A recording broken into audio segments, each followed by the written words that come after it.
Hello everyone, and we hope you're all doing very well. Very special day today. Obviously, we're all getting fired up. F-16, I've just done the tutorials and I've just started flying it properly, and all the boys are flying it and loving it and blah blah blah. But we need a bit more information about it, and we've kindly had presented to us an avionics expert of real F-16s. In fact, Jag, rather than me try and sell you, do you want to tell us who you are and what you do? Right, I'm Jag. I'm a F-16 avionics technician here at Aviano Air Base. I am working on Block 40s, but I am certified across all blocks. I've been doing this for about 6 or 7 years now, and yeah, it's pretty nice job so far. Roger, awesome. So yeah, it's really nice to have you, and thank you for coming. It's much appreciated. Right, so the first thing is I got a list of questions from the guys because I couldn't really think what to ask you. It'd be kind of a bit fake if I just kind of, thought of some questions. So I've asked the guys for some questions. We'll just blast through them. We'll do some simple answers where possible. And then at the end, we'll just go into freestyle and just chat. I'm sure we'll all have questions that would have come up by then. So I haven't checked these, so I hope they're not rude or silly, but we'll see. So, and that crew chief is incorrect. Avionics expert. Right, 1. How much time does it take to refuel and rearm an F-16C? P.S. I'm definitely not a Finnish F-18 ground crew member. Okay, do we have an answer for that, or I don't know if you'd know that or not? Okay, so as far as refueling, we can do that in about, I want to say 10 to 15 minutes, just normal ops. Not like during wartime or we're actually flying actual like wartime sorties or anything. Rearming, that's only usually done in like a deployed environment. I want to say that one takes a little bit longer, simply because the weapons crews have to come out, load the aircraft, and then test the actual weapons that they have loaded onto the aircraft. And when I say test, I don't mean actually like drop them. Yeah, I know what you mean. But actually like make sure that they are that the aircraft basically is accepting them. And that's how we do. That's how they do rearming of the 16. As far as the gun goes, that's just that's a quick and easy thing. They just pull up a trolley and it loads the rounds in. But bombs and whatnot, to actually load, it doesn't take long. But to get the actual aircraft acceptance, that can take about an hour, maybe an hour and a half. Wow, really? Unbelievable. I thought it was because we used to in our video game, we used to a minute or something, aren't we, guys? Oh yeah, no. It's like installing a graphics card in your computer. You got to get it to accept it. Yeah. Maybe back in the day when we had like dumber munitions. We don't really use dumb munitions nowadays because precision. Yeah, you could easily just throw up a Mark 82 and then boom. Okay, cool, we're good. Let's go. But with GPS guided bombs, the aircraft actually has to accept it. You actually have to make sure that that particular munition is serviceable, because you don't want to load a unserviceable GBU-38 on an F-16 and then you find out halfway through your flight, oh crap, this thing is not going to drop. So yeah, that's interesting. And that's kind of just, I don't mean to go off on a tangent, but is that the same if you're in a war, say the Gulf War or whatever, and you were doing actual operations? Is that the same? You have to go through the same hour procedure to all that, or is there do you skip things, or I don't know? So actually I'm gonna backtrack just a tad. When we do the initial load up, so when we actually get in theater, all the pilots have to come out and accept all of the aircraft after after the weapons have been loaded on them. Those aircraft will go up, they'll drop, they'll come back down, and rearming and reloading them. That can actually occur, like I said, in about anywhere between 45 minutes to an hour, and there actually is not an acceptance after that. Sorry. Roger. Cool. I had to check myself on that one. Sorry about that. No, not at all. And I should say as well, you personally, have you ever been in, an active theatre, or do you know what I mean? I'm just trying to get an idea of your background. So I just returned from Afghanistan about 4 or 5 months ago. 7-month tour. Okay, awesome. Right, okay, we're going to go straight on to the second because we're going to blast through these. I heard a story about how nasty Hydrazine is. That's the thing in the EPU, I believe. That if you smell almonds, you probably got cancer. Oh, this is nice. Cancer. How close is that to real life? So I actually have an instructor when I was going through training for this job who had been hit by hydrazine 3 times. And he was only 46, but he looked 70 something. So he did say it smelled like almonds, and like I said, he was only 46 and he looked 70. Wow. So I mean, take that as you will. I would say that that's pretty close to real life. They really stress hydrazine when we're out on the line. Doesn't happen too often. Actually, it doesn't really happen ever. It only happens if there's like an accident, and if it does happen, it's usually in the air. It's never really on the ground. So, sorry for my ignorance, but I haven't researched this. Hydrazine, is that like a liquid of some sort, or do you fill it up? Do you fill the plane up with it, or? So there's a little reservoir for hydrazine. Hydrazine is like it's like mostly hydraulic fluid, and some other chemical. I can't exactly remember what the other chemical, the actual chemical makeup of it, but it's basically think of it as a Isn't it benzene and hydraulic fluid? Basically? that's probably yeah, that's literally zine and hydro. So yeah, that's probably what. Pretty sure if I remember correctly, it's 70% hydraulic fluid and then like 30% benzene. Roger. I mean, the funny thing about that is I used to work on cars for years, and I was about to say, well, I used to get a mouthful of hydraulic fluid all the time, and clutch fluid, which is basically hydraulic fluid, and I never got ill, but I did get cancer, didn't I? So that fits that to bed, I suppose.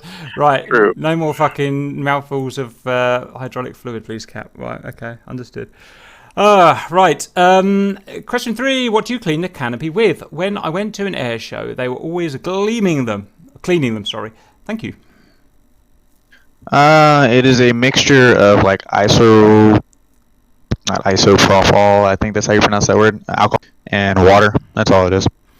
Roger. And out of interest, is it? I mean, what actual material is it? Is it like a plastic polymer of some sort? Isn't it? The canopy? Question mark.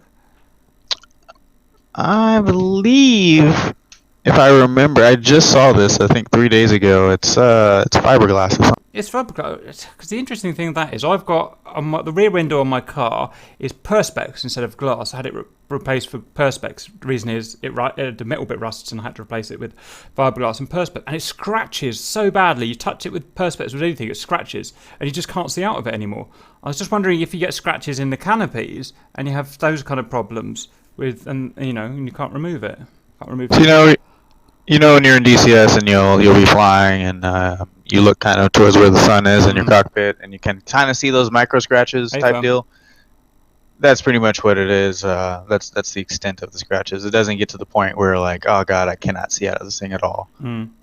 And then they also have like a buffing material. I'm not an actual crew chief, so I don't know exactly what they use. I've never cleaned a canopy before, but they also have like a wax that they can use to buff it out. And if they still can't get that out, then each canopy is specifically coded for the aircraft that it's actually on.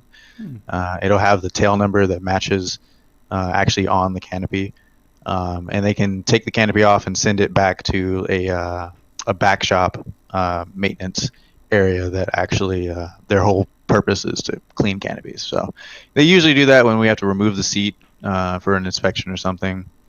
They'll take the canopy off. The egress guys will take it back to their back shop, and it'll come back out, and it's gleaming like it's brand new. So I don't know what they do back there, but I know the polish and like just clean the canopies out on the line. The crew chiefs just use like a spray bottle with a mixture of alcohol and water in it and a freaking towel.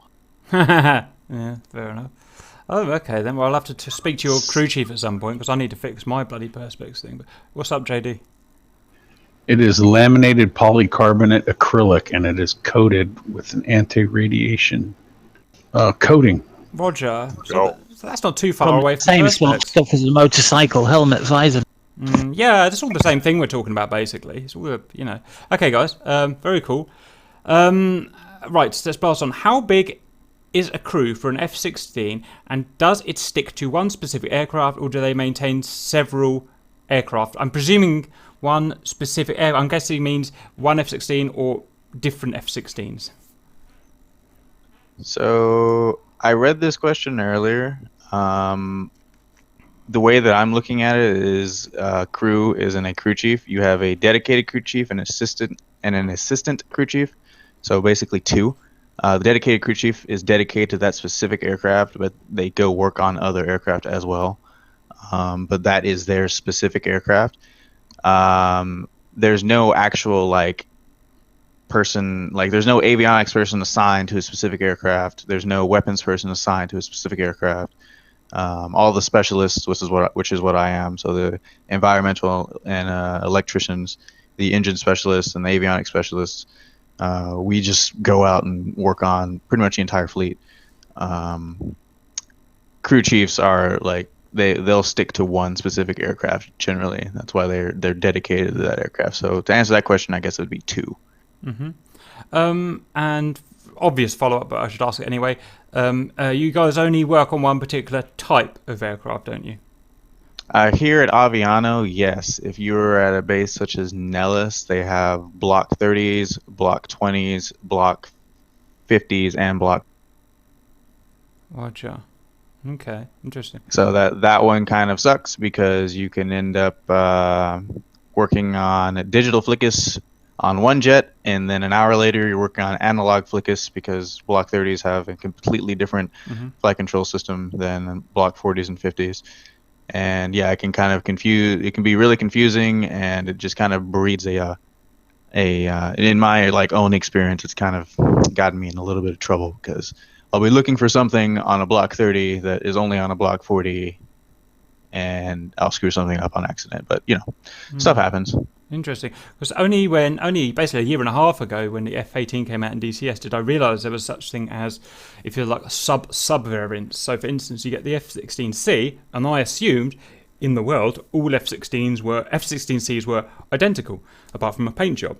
But obviously, it turns out you get SubSub Variants. So you get F-16C block whatever, different variants along those lines. That's something new to me, which I'm still getting used to. So, anyone got anything to add about that? About these different variants? Well, there's how many F-16s have been produced over the years? There's thousands, must be. Thousands? Yeah, thousands. The most produced aircraft. The most produced. And I guess so there's a lot of variants of it. I guess it's time-based. I'm guessing it's time-based. So in that, an F-16C has been produced from a date, absolutely no idea, mid-80s or something, I'm guessing, all the way up to now, 40 years later. So I'm guessing because it's spanned 4 decades, you have to keep upgrading the versions because technology is changing. Would you agree with that, Jack? The technology is changing. If you go and look at an F-16A, compare it to an F-16C, you'll see that it only had one, I wouldn't even call it an MFD, and pretty much the entire cockpit was analog versus nowadays where, kind of similar to how the A-10A was.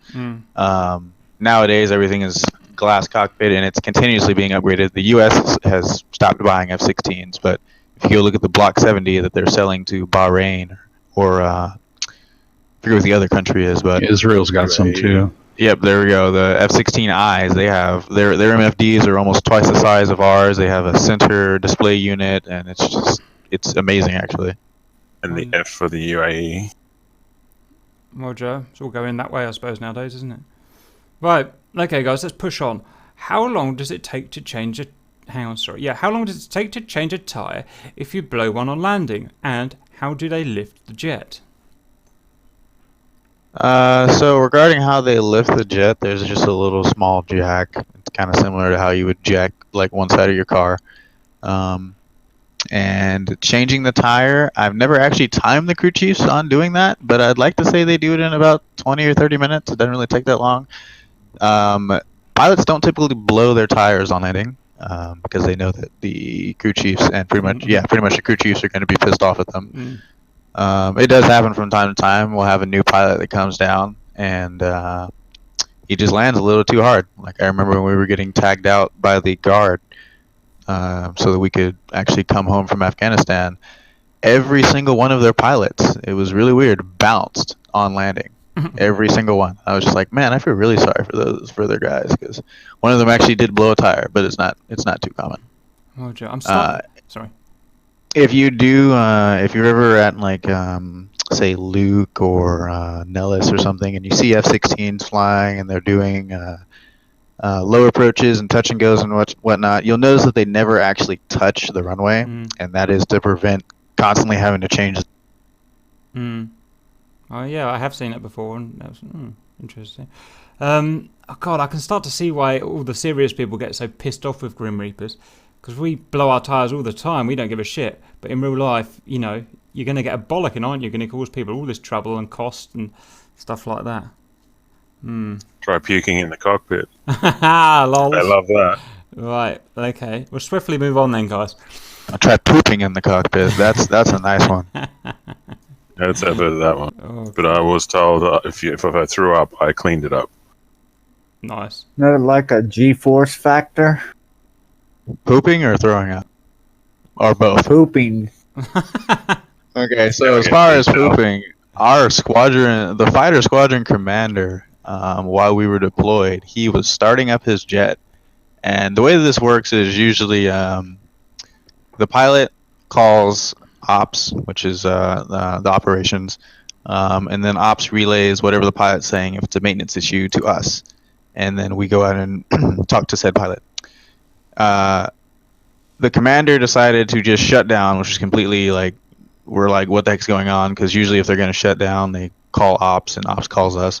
But he just shut down, and you just see him telling the crew chief to put up the ladder, and like he's scrambling down the ladder and like running to this porta potty. He's like, get the fuck out of the way! I got, excuse me, pardon my language. I have to. He basically had to. Yeah, it was pretty funny. Just came completely out of nowhere. Like we're all just kind of sitting there, like, what the heck's going on? And you just see him running all the way across the flight line just to get to. So the he like cheated and ate that Twinkie he wasn't supposed to eat. Huh? I don't know what the heck they had the pilots on over Well, there. he had but two they were choices. always. Do that, or he can fly and shit for the next 2 hours. Oh no, or the 4 sorties there- hours. Yeah, the sorties there are like 6 to 4 or 4 to 6 hours. So. Wow. Okay, guys. Right. 7. Sorry, I've missed one here. 6. What is mountable on the 2 side pylons, and what is the average flight time with no drop tanks? I mean, you've got 2 completely different questions there. The first one, what is mountable on the 2 side pylons? Does anyone, are we thinking of the edge of the wings or the fuselage kind of side? Fuselage. Talking about the sniper I'm gonna go with spots. Yep. The 2 nacelle hard points. Those aren't actually. You can't load weapons on those. I've seen that somewhere in the forum. Somebody asking about that. You can't load weapons on those. It's just sniper pods, navigation pods, HTS pods. Which you don't really use the navigation pod anymore because we don't have the lantern. But sniper, lightning, or an HTS pod. Right, showing my noobness now. What is what's a HTS? So you can load both of. Can you put a sniper on one side and an HTS on the other? You can put a sniper on one side and an HTS on the other. You can all, yeah, that's pretty much how that goes. And if you see, like, normally you'll see that we load a sniper pod on the right hard point. You can. I have seen it. I don't know how they did it. It was completely weird to me. I think I've been to the Lockheed Martin factory where they actually build these sniper pods, and I've seen different versions of them, like so that they can actually be mounted on the left side of aircraft. But as far as I know, the U.S. doesn't really have any of those. So sorry, someone needs to explain to me very briefly, what is HTS and what is a sniper pod? Harm targeting. Oh, harm targeting. So That is what. Yeah, sorry, go ahead. That is what you would use to. The F-18 has a built-in HTS. The F-16 does not, so we actually have to hang a pod for it. But that's what you would use for like your AGM-8. And what about sniper? It's just targeting pod. Think of Lockheed Martin made the lantern, and the upgraded version of the lantern is the sniper pod. Right. So, what's the why would you use a Lightning over a sniper pod then? Is one newer or one cheaper or? Lightnings are cheaper. Snipers are actually better, and therefore more expensive. And as far as why we don't have one in DCS, I can answer that one. It's literally just probably due to the fact that they can't get their hands on the proprietary information that goes into a sniper pod because they're good. Yeah, they're pretty good. So lightning pods are really simple. to work on, really simple to fix, and just really simple overall. If you look at the outside of one on the 16, even though they look like gigantic gray phallic objects, if you see a sniper pod next to a lightning pod, it's like the lightning pod is twice the size, and it's really kind of weird. It kind of makes it look really weird. But regardless, if you look at the side of a lightning pod, you'll notice it has little quick access doors. There's no like actual screw panels versus a sniper pod, which has a bunch of fastener panels. So it's easy to work on lightnings, but the quality of the video that you get from a lightning pod is not as good as you'll get from a sniper. Okay, that answers that question. Lovely. Okay, guys, there's a second part of this question. I don't really understand this point. What is average flight time with no drop tanks? I mean, is there such thing as average flight time with no drop tanks? Does he mean maximum flight time with no drop tanks? I'm not sure of the point of the question, but is there an answer to that? Or I'm going to factor in the fact that the pilots, they set a bingo and then they set an actual fog joker. So I'm going to go with an hour. Because that's literally what I have seen. We had a 16 go up actually just the other day with no tanks whatsoever, and he came right back, I think, about 56 minutes later. With tanks, they can fly for about an hour and a half to 2 hours, depending on if they have a center line. They can do about an hour and a half. If they have two wing, they can do 2 hours, and if they have two wing and a center line, they can push about an hour or 2.5 hours. Those missions you were talking about, 4 to 6 hours, those are with multiple air-to-air refueling, I suppose. Yep, right after they take off, they'll usually hit a tanker, and they'll fly around, do their thing for an hour, and then they'll hit a tanker again. They usually hit a tanker about 6 times. Wow, that is stressful. That is stressful, boys. Who wants to be a real pilot, not me? Right, okay. Only 6 refuels. Only 6. Jesus Christ. Right, okay, we'll move on from that, guys. Without giving anyway any national secrets, how quick can a QRF F-16 be airborne? Now, the question you have to understand at what is a starting point. So I'm guessing, because it says QRF, I'm guessing this aircraft is pre-prepared, like old-style QRA in England. How do you translate that question, Jack? And have you got an answer for it? So Aviano is not actually. We don't have an alert mission whatsoever. Oh, because your country's not being attacked. You're right. Yeah, I mean we're in northern Italy, and the Italians can handle whatever threat that they have. So they have F-35s, we have F-16, so it's like whatever. Sioux Falls, I forget what base they're based at. I think March Air Force Base, and wherever that's at. They are an alert base, and from what I've seen, just reading manuals and without giving too much information, there are switches that you can put in certain positions to expedite the startup of the F-16. Roger, understood. Okay, so yeah, right. This one may not be relevant to you because your job's not quite what we thought. What's the maximum weight aircraft you have ever had to prepare and worked on or seen, I suppose, I guess is the question there. Okay, as far as seen, I can answer that one. We had a 16 full load of fuel, two wing tanks, and 4 by GBU 31s. Wow, they're the big ones. And 4 by GBU 31s and 2 by AIM 120s. So that had to be the heaviest 16 I think I've ever seen. Well, where did they get all the pylons? Is someone at DCS can go and test that? Go and test that, and we'll come back. They must have had the pylons on the outer wings had 2 GBU 31s on them each. Oh, it works, RC. It works, JD. It works. It's just that it's not finished, Cap. They haven't finished it. 31s in DCS. There is 30. F-16. Hang on, 31. Oh. Yeah, they are in DCS. They're just not on the 16. I'm just wondering where they put them, because usually the inner pylons are the tanks, and then the outers. Well, guys, you give up one to carry 4 usually. Just put a GBU 10 on. That's the 4,000 pounder as well. That's 2,000 pounder as well. Same weight. I asked the same exact question. I was actually off the day that it happened, and it actually I was annoyed because I had wanted to see exactly want to see how they mount, right? Yeah, I was like, what? And then, but somebody took a picture of it for me. It's somewhere. But yeah, I asked the same question because I'm like, that's a lot of weight on the outer pylons. 4,000 pounds. Yeah, that's the. I was like, it's kind of. We wanted But to yep, they did. wanted to see how far the wings drooped down when he was taxiing. They can do it. So. All right, very good. Right, this one's a really interesting one because this, again, you just don't think about this in DCS. What's the most, lots of spelling mistakes, what's the most awkward piece of ordnance you've had to hang on an F-16, or maybe from your job in terms of getting the compatibility like you were talking about earlier? Have you got something that you can think of for that?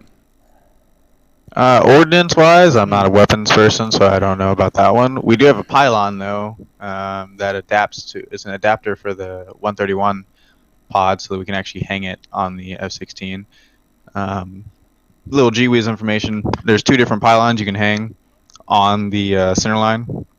There is the actual Station 5 pylon, and then you have an actual adapter for the 131. The 131 is the only ECM pod that needs said adapter, and that is because that adapter is not as thick as the Station 5 one. When I say that, it doesn't it doesn't ECM fit flush, so you have to have an adapter, size adapter. Oh no, it fits flush. It's just that it's the adapter is thinner than the Station 5, so that the 131 has ground clearance, because 131 is a lot taller than like a 184 or a 188 pod. Again, ignorance, but that's me. Do we not have an onboard ECM? I thought we had an onboard ECM. Why are we putting ECMs Yeah, I was external? fixing to ask a question. Is it ECM? Is it jammer or electronic? It's an electronic countermeasures, and there is not an onboard ECM. Wow! Like, I didn't know that. That's so weird. So, if you remember, let's think of I don't know which nation it is. I'm gonna go with Israel because I think we're talking jammer pods. Yeah, their F-16 has conformal fuel tanks, and then like that spine block thing. That is their internal ECM. Right. So the answer is, guys, unlike say an F-15C, and like the Su-27, we don't have an internal jammer on this thing. Obviously, the reason I didn't know that is because we haven't actually got access to any jammers yet in DCS on this, and well, that's why there's no pod for it yet. How interesting! It's an incredibly small airframe to try and fit the jammer. Originally, it didn't have its own power to start up, and it was designed to be strictly a dogfighter, and they took everything off of it. Lightweight fighter. No nonsense, no compromise. Yeah, absolutely. Is that why it hasn't got an APU then? For the same reason, or is that why we've only got an EPU and not an APU? It does now. It's got a JFS, jet fuel starter.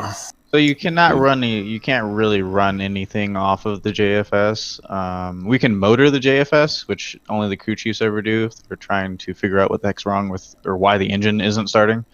But nothing electrical will run off of the JFS. It just doesn't spin fast enough to actually spin the standby generator or the main generator. Okay, right. So to answer the question, I think by the sounds of things, the external ECM jammer is going to be the hardest thing to fit for reasons, and for the fact you have to have an adapter on as well. That I didn't know about. It's not hard. It's just awkward. It takes about 45 minutes to hang one, and it's kind of one side of the. Well, at least it's not going to take a pylon from your ordnance, because it's on the fuselage, right on the. It's one of the two. One of the two that you can mount, right? Yep. So you can mount the 131 pod on the wings. I've never seen it done. I don't know why we would do it in the first place. We usually mount it on Station 5 because we're never going to mount weapons on Station 5. And right. So at least we have those. We don't have to take a weapons pylon. Oh yeah. So that's good. It would take up one of your, if you decided you wanted to use a Centerline, it would take up that obviously, but like a Centerline tank. But other than that. I have quite an. Oh, so you put them on Centerline? Sorry. Yeah, JD, come on, wake up. We said on the Centerline with the you knew it was on. No, but there's two on the sides of the fuselage. That's why I was wondering if one of them went there, where like the lightning pod would go. Or something. Oh no! If you've never 131 pod it's like the shape of it. No, it would not work. It's big. It's huge. So they are really cumbersome to hang. The pylon itself, the back edge of it, or the back portion of the pylon, is heavier than the front. So it's like, I don't know, they put iron in the back of it and nothing in the front. It's just really weird. And yeah, it kind of, you have to put when you're hanging it, you have to have one person basically sitting there with their back on the pylon, facing the ground, or in their face, like pretty much facing the ground, bent over, pushing it up into the jet while somebody else bolts it on. It's annoying. Do they often do ugly configurations? So As in asymmetric? Nope. I've never seen that one done. And I actually did ask about that, and he said no, that just wouldn't really go well. I've got an important follow-up question on this, Jag. Now I realise it's a thing. So we have competitive air-to-air matches, and the only thing that matters is winning. It's not realistic per se, in that you just want to win. So are we going to be taking, and also I guess in real life, if you were air-to-air only operation, would we be taking this jammer or not? Because obviously it's nice to have a jammer, but it's obviously going to be massively draggy and restrict your kind of kinetics. What's there? You can pull 9Gs with the ECM pod, no problem. So you'd the rather ECM pod is actually. So you'd rather have the ECM pod on in an air-to-air operation, you think, than not? Is that a thing? I wouldn't say rather, but I'll just state that you can pull 9Gs with the ECM pod on. You can pull 9Gs with a sniper, an ECM, and that can still be your air-to-air loadout. Interesting. All right, we'll have to do some experimentation to see if the trade-off is worth it for the F-16. Okay. Okay, guys, let's crack on. Who gets to arm all the weapons? Well, the pilot arms them obviously kind of digitally inside, obviously. I'm guessing he's asking who arms, actually whatever pulls the fuse or pin or whatever it is on the weapon. I don't know anything about that, obviously, as you can probably... When they build them. No, there'll be a ground crew guy that has to do something, has to take out a flag or a pin or something to arm it, surely. Well, they screw in the fuses. Well, yeah, okay, that makes sense. So we have a arming and de-arming end of runway like area, and the weapons crews usually take care of that. Nobody, as far as like crew chief or specialist, is going to really touch a weapon. That's all. So you have weapons guys that just do weapons, yeah? Weapons hanging and arming. Weapons hanging. So weapons in of itself is just a really, really weird career field. They have armament, and then they have weapons, and then they have munitions. And those are all three of those are different career fields, but they sound the exact same. So armament, all they do is drive the actual trailers that the weapons are on to the aircraft, and then the weapons technicians actually load said weapons onto the aircraft, and then the munitions technicians, I guess, build said weapons. And I don't know. I feel like they should all be able to do the same thing, but no. Okay. Weapons is a really simple career field, if you get my drift. Oh, it suits me perfectly. Okay, guys, fair enough. I don't really understand this one, but how much attention do pilots take of your job? Does that make sense to you? I'm going to go with how much attention do I have to give to pilots? Sure. And I'll answer it in that way. Considering they fly the aircraft, and they're usually the ones who break the aircraft a lot. They take up a lot of my time. It'll usually be because of something dumb. When Ego Dynamics decides that they want to actually do the flickus bit correctly. Just a little gee whiz for you guys. If you have your trim AP disconnect switch in disconnect, your flickus bit's going to fail. That happens almost every week, at least one time. Some pilot will leave a switch in the wrong position, and they'll run a bit, and then they'll call us and be like, I don't know why it's failing. And we're like, well, sir, blah, blah, blah, blah, blah. You have your switch in this. The best one I have ever heard is the FCR will not turn on.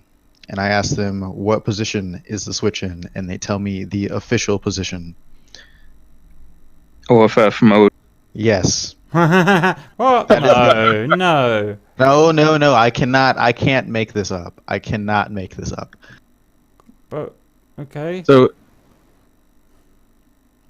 got no excuse. It's basically the same thing as a help desk. I mean, Pretty much. they call it. Have you turned it on and off again?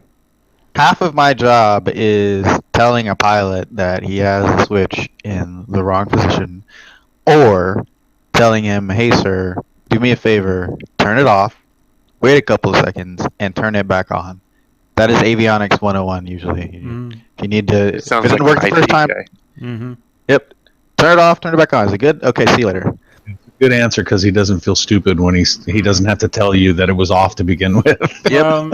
In my mind, pilots are extremely intelligent and professional, and that's how it's going to stay in my mind. So I'm not going to breach the subject anymore, I don't think. But wow, okay, that's worrying again. But okay. Right. How many pilots do you have to service aircraft for? Again, I can't understand it. I'm such an idiot today. Do you get that? So we, as maintenance, own the aircraft. The pilots just borrow our aircraft. So we're not Losers. servicing. Yeah, we're not servicing the jets. I guess we are servicing them for them, but it's not like it's whatever jets actually go up for the day. Not all the jets go up. We have like 20 something jets on our side, and we'll send like maybe 10 up a day. Kind of relating to this question and the last one, if a pilot's been bad, okay, if he's caused you a lot of hassle, or someone else a lot of hassle, or has nearly run over a crew member or something like that, would he get punished, for instance, by not getting a slot in next day's flying? Is that a thing? Because by the sounds of things, they don't have their own plane. Actually, just I want to say last year, if I remember correctly, around this time we had a pilot. Basically, Got grounded. yeah, he actually got his wings taken away. So a little bit worse. Whoa. He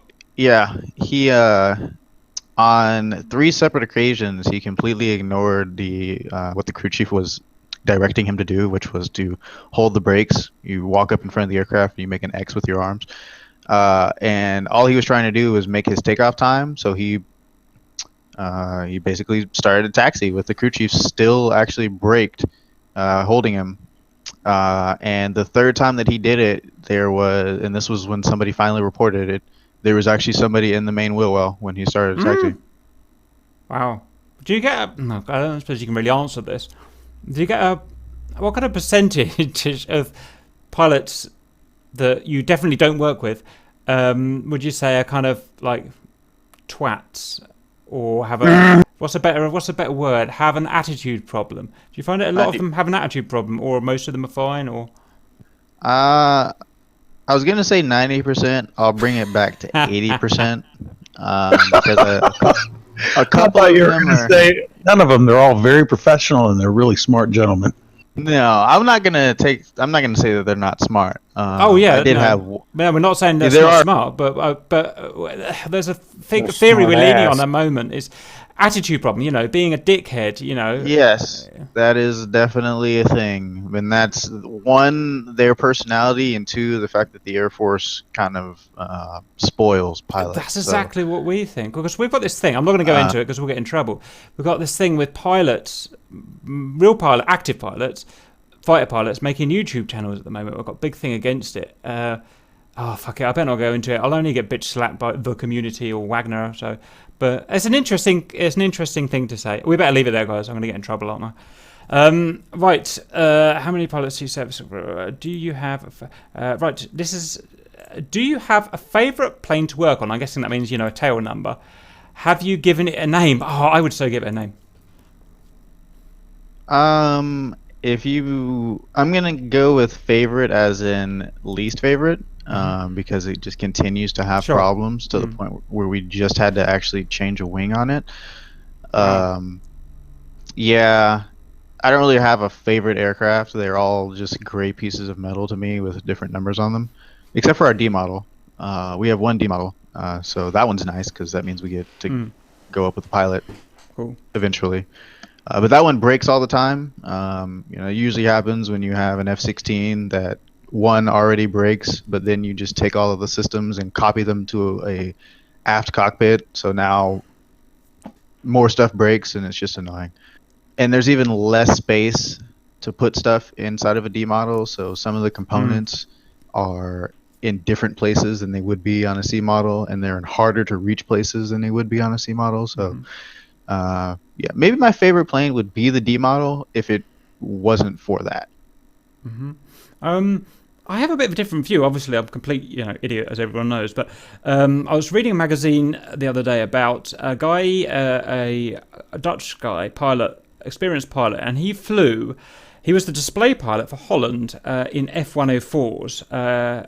Are the F-104s gone now, guys? I can't remember. Yeah, I think they're gone now, aren't they? But this is back when they were in service in the early 2000s or 90s. I can't remember. But he was flying them in an air show, and he said officially they can do inverted for 30 seconds before it runs out of reserve fuel or whatever. But depending on which tail number he got, that would span anywhere between 5 to 30 seconds. So if you got a bad tail number that's had shitty pilots driving it and a bad crew working on it in its history, or it just wasn't made quite as well, it would do 5 seconds inverted before it ran out of fuel. And if you got a good tail number, one that's had a good history, like a car, you can get 2 identical cars with 10-year history. One's amazing, one's shit, for all sorts of different reasons, good owners, bad owners. And if you got a good tail number, it would last for 30 seconds upside down before it quit. And this ended him one day, him running out of fuel at Mildenhall Air Show, which I can't remember because I was too young.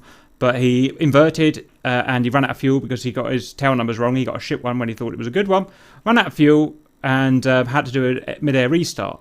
So that's my tiny little anecdotal bit, that there are good ones and there are bad ones. Is that what you see, or do you see it differently in your job? So we do have aircraft that have specific problems,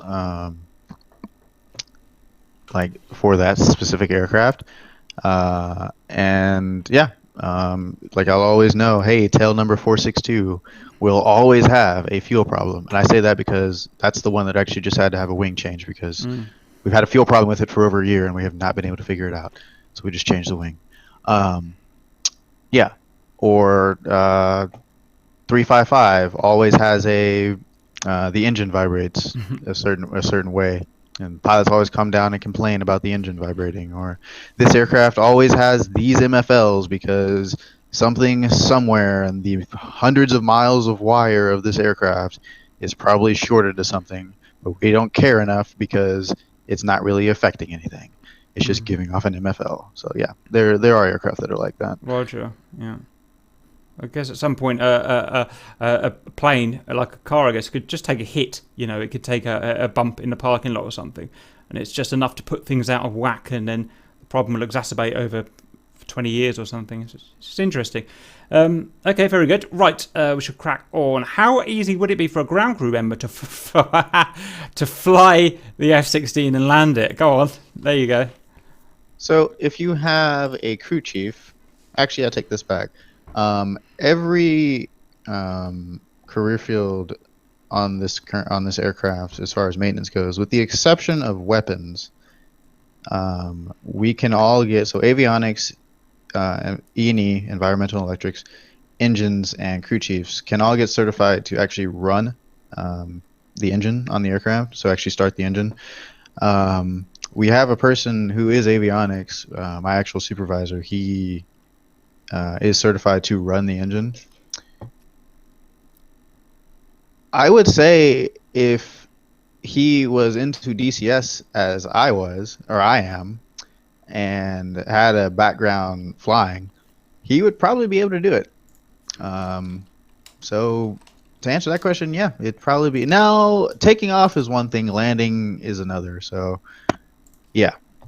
Interesting. Okay. I take pride in practicing my landings a lot. So I've been flying on BMS for some years now. Roger. And then my father actually owns a L-39. And I've really? Where is that based? Yep. Over in Nevada. Oh, you bugger. Right, okay. Well, I've just heard one that's going up for sale. Sorry, go ahead, Ripple. I'm guessing that somebody take off the aircraft and then wind up passing out because they don't have a G-suit or know how to fly it right. Yeah, that actually is more likely to happen. Somebody's going to take it off. Actually, what's more likely to happen is somebody tries to steal an aircraft and then Somebody has to make the call of whether or not to shoot it Right. down. Yeah, which they probably are not going to do that. They're probably going to do what they did. I Ram want it. to say like 30 or 40. Oh no! 30 or 40 years ago, they had a mechanic who Yeah. legitly accidentally took off. Right. The aircraft. That was an actual accident. He did not purposely try and steal the plane. Sometimes they do have to run up the engines down the runway to. We check it actually, out. because of that, that is no longer a thing because of that exact incident. Actually, it used to be that crew chiefs could do taxi checks on these aircraft, but nope. Because of that specific instance right there, guy was doing a high-speed taxi and accidentally took off, and had to get talked down by a pilot who actually formed up on his wing. Cool. Yeah. Oh, fair play to him. I get, and I'm sure other people who do what I do get asked every day, "Oh man, you're so cool," by a little kid or a little youngster. Could you fly the real plane?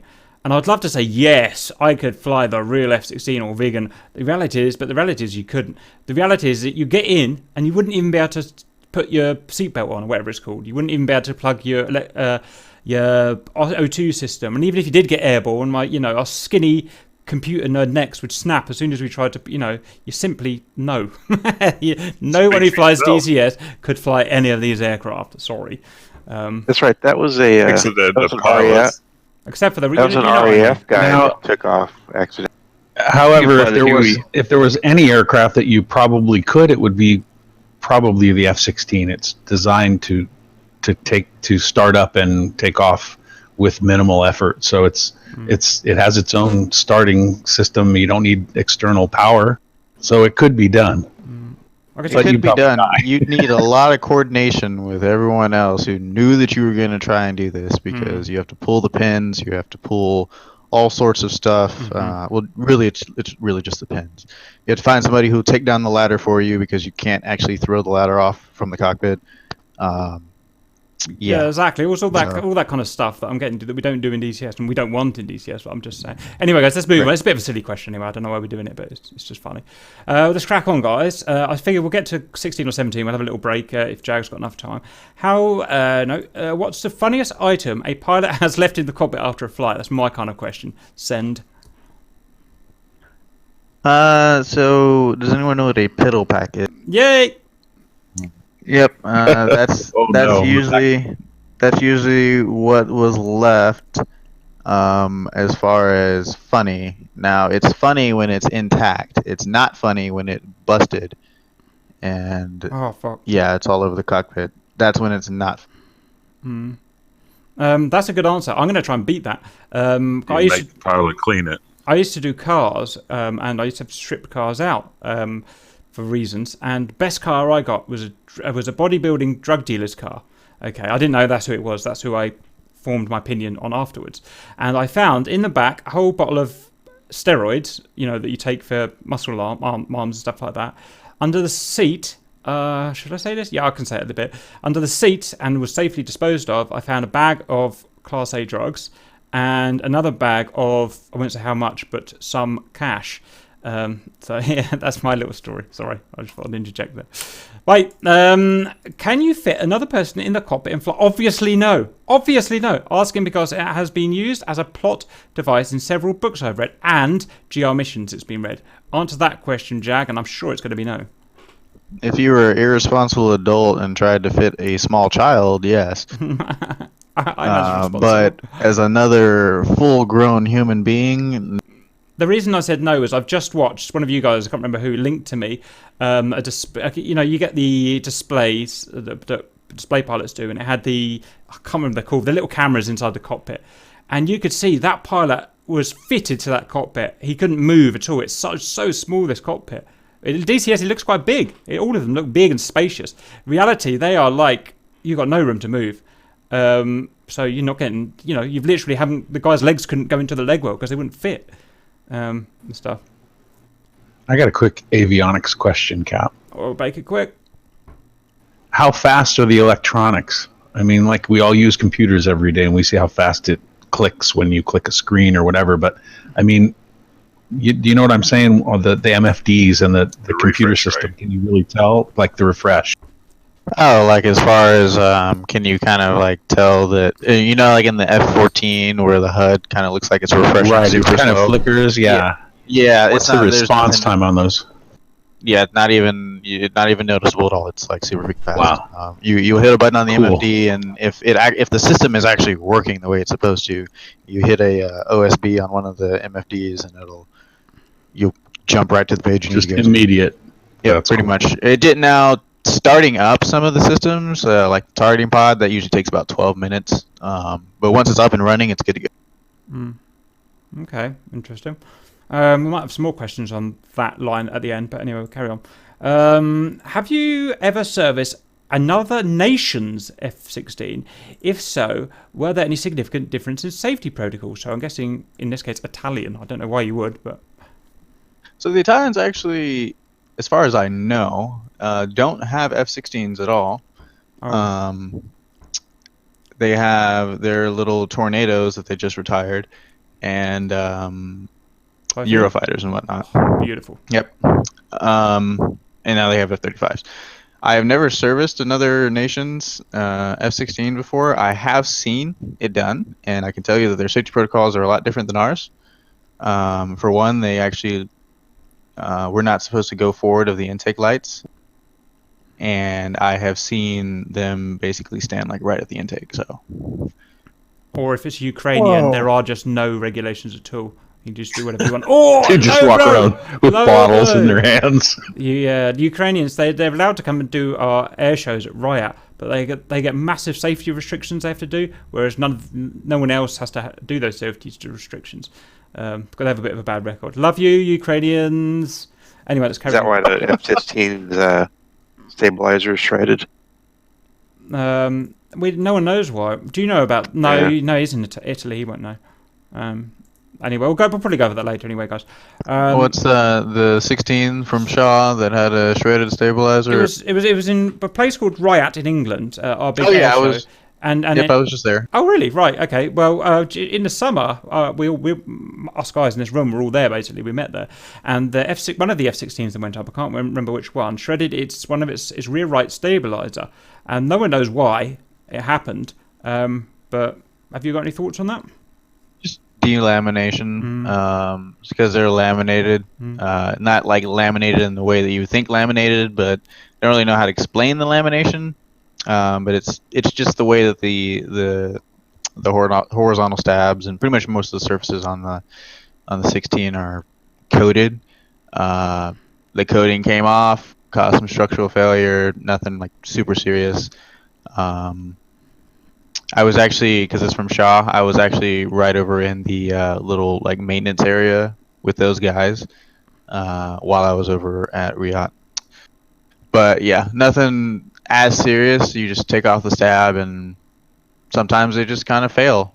That's pretty much it. You just take it off and replace it. We had one that when we went to Nellis, same thing happened. Pilot took off. He went to go fly around for like an hour. Came back, didn't even notice, which was crazy. Came back. Actually, just quick story.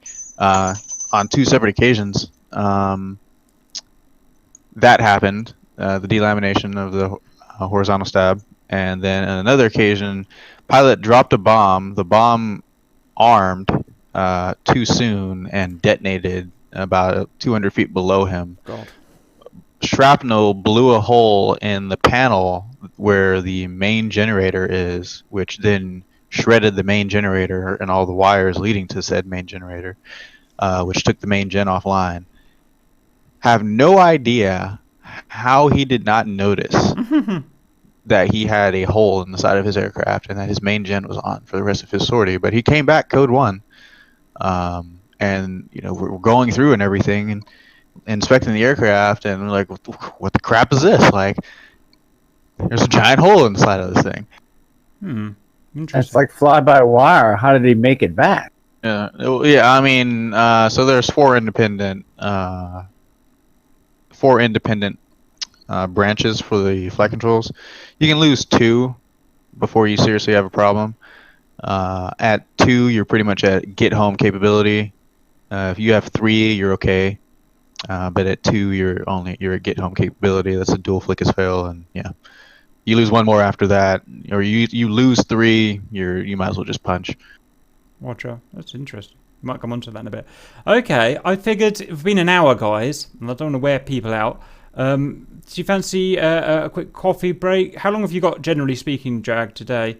I've got all. Oh, I've that's got all fine. day. So Yeah, should we call 5-minute coffee break, everyone? Jag, go and have a proper rest, and come back in 5 or so, and we'll resume. Okay. All right. See you guys in a bit. I just wondered if you could sense the age of the aircraft by how fast the MFDs would switch when you push the OSB, depending on what generation it was. Depending on what system. Okay, so the way to actually tell the age is like the Block 50 that's portrayed in DCS and the Block 40 that we have here. They have color MFDs. The older the F-16, you'll start getting like green MFDs instead of color. So it'll just be straight up green. So if you've ever played like BMS, Yeah. the 16 they started you up in the D model that was like painted in test colors. It had green. Yeah, the MFDs for that one were green. That's pretty old. Do those all run on 400 hertz? Is that Oh, I don't know the actual. Yeah, I don't know the specs of it. So how long have you been messing around with BMS? I've been messing around with BMS since I was like 12. I got the original Falcon 4 disc. Yep, so do I. Yeah, so do I. You have the book, I have the books, the the map and book or whatever else came with that thing. Map. The hard book thing. that came with Map it. of Went back Korea. when- Yep, should have seen me when I was going through tech school. I was like, haha, I know all of this already. Yeah, because it was actually pretty accurate. I mean, they did a really good job. And F-16 pilot helped them ride it. So What do you guys think of the DCS 16 so far? I think it's awesome so far. But it flies well. Got a lot of work to do, I but think it has promise. it's pretty good. Yeah, I was looking through it yesterday. It was the first time I had jumped into it, and I was just like, "Oh, this page is a placeholder. This page is a placeholder." The Iggy doesn't actually. access. Yeah, the Iggy doesn't align. The lights don't work. It's like, Yeah, it was pushed. Tanks But went it's jettison. early release. That's the big deal for me. No FF and no tanks jettisons. No I- jettisons at all. Big deal. And the no gun sight that works really. Yeah, my gun sight I'm having a hard time with, man. I can't seem to shoot anything with the gun. Because it doesn't. You can't enter the wingspan, so it's not working. Right? No, that's a manual. Well, besides the fact that I can't set anything on fire or kill anything on the ground with it. I shot a SAM yesterday and it just nothing. Look, really? Okay. Using AP or something. No, it's What just ammo that it you doesn't use? have any power, man. Whatever's default. Oh, well, there's like 4 different types of ammo. One of them. Yeah, but if I hit a SAM, I mean, if you hit a Strela or something with 20 mil, something's gonna happen, right? I didn't even get a damage. Piercing, you just punch a whole bunch of holes through it. It's high explosive; it'll blow up and catch fire. But I think the flight model's pretty good. Jack, do any of your pilots actually fly DC? Actually, I did have one. He flew BMS before he became a pilot, and it was kind of his inspiration for becoming a pilot. I'm actually currently working on my bachelor's degree, so I can do just that. But I'll be changing jobs here soon, so I won't be working on 16 too much longer. So hoping to be a pilot, yeah? Yep, hoping to be a pilot. Right now, I'm transitioning over to fly on helos for searcher C. What aircraft are you hoping to fly? As a pilot, 16 and or A10, preferably. Yeah, you don't want to fly a 35. Nope, don't want to fly a 35. Amen. Hang on 1 second, I'll be right back. My cat is outside and she's just staring at me. Why wouldn't you want to fly a freaking Lightning, dude? Those things are badass. That's the 22. The F-35 is I don't know. It's just not for me. Nope, not for me. I prefer like supporting troops on the ground. prior to being an avionics guy, I did some time as a Yeah, tech. I kind of like purpose-built aircraft too. I mean, an F-16 for me is probably an exception because it was now it's a multi-role, but I prefer aircraft that are built to do one job or one job very well, like the A-10. Shifty Mover had his stream the other morning. There was a guy on there, and he came on and he typed in text that the F-16 didn't feel right. It didn't fly properly. It wasn't geared up. And Shifty said, "I don't know. I've never actually flown a real F-16. Have you?" And he says, "No, I mean BMS." Shifty laughed, clipped it, put it in media. That's great. Oh, he just laughed. He said, "It's like the laughing policeman." You've got to watch it, and you can't help but laughing because it goes on for ages. He says, "Oh, you're comparing it to BMS." He thought he might have been a real pilot. I'll put it in public media so you can have a look. I like BMS, but I really like the time on target, the radio chatter, the waypoint systems, the whole campaign style of it, and I really think that's its benefit, its strength. One thing that BMS nor DCS has gotten right yet is, well, I've yet to see it for DCS, but the flick is bit in BMS is wrong, and then the sec check for DCS is like, actually for both of them, the nozzle close is like way too fast. It's like really annoying to me. It's just like one of the main things that I went and put on the forums. What's this? In BMS it closes too fast. Yeah, in BMS it closes too fast, and DCS actually closes a lot faster than it does in BMS. Oh no! Oh dear. Alright, have to get the Wagner! Watch this interview! So does that mean the engine spools too fast? Or spools down, or is it just it's just graphics probably, I imagine, isn't it? just the graphics side of it? It's the nozzle, like if you put the switch into sec in DCS or in BMS and you F2, you will see the nozzle just go like super freaking fast. And then if you put it back in pry, it kind of like gradually opens up. The way it's supposed to do it is that when you put it in sec, it's supposed to close at or within 30 seconds. But the way that I've seen it on literally every aircraft I've ever worked on, it closes about half the rate that it actually opens back up when you put it back in pry. So, okay, guys. Probably get onto that in a bit. Right, should we belt on? Right, what is the lifetime of the part that has to be replaced the most often? What is it, and what makes it wear so quickly? So, like, I don't know, an alternator on a car, for instance. It's quite a good question, actually. It may not be that relevant to you, but any anecdotal? Tires. Take about like maybe 3 or 4 landings, and then you gotta change them. Really? Yeah, man, they last about a week. Jesus Christ! I thought they lasted years. Oh, God, no. What are they filled with? On the runway, you can tell they go through tires quick. Surely there's got to be a way around that. I can see why everyone keeps slagging off our landings now. I didn't even realise tyres really wore out. I thought, they lasted years and then you change them like a car, Wow. And as far as avionics goes, it kind of depends on the season, actually. So, like in the summertime, the FCR package usually overheats. That has to be changed out a little bit more often. And then in the wintertime, it's usually flickus components, because for whatever reason, those usually start to go bad when it starts to get cold. And humidity, when it's starting to get back into the summer and it starts getting humid again. Components that are sensitive to moisture, those typically start to go bad. Exactly the same with cars in England. As soon as it hits October in England, when I used to do this, all of the equivalent of the avionics, I guess, a big box of electrics in Nissan cars, used to get moisture ingress, and that kills the contacts. And then again, we get overheating of various components in the summer. So that's an interesting bit of comparison there. Okay, guys, lovely. What is the one failure you didn't want to see, as it was a total ball ache to resolve? Go on. FMS 004. What does that mean? Fuel Management System 004. That is a complete failure of the fuel management system, which is a grounding condition for the aircraft, which I guess actually answers another one of the questions on here.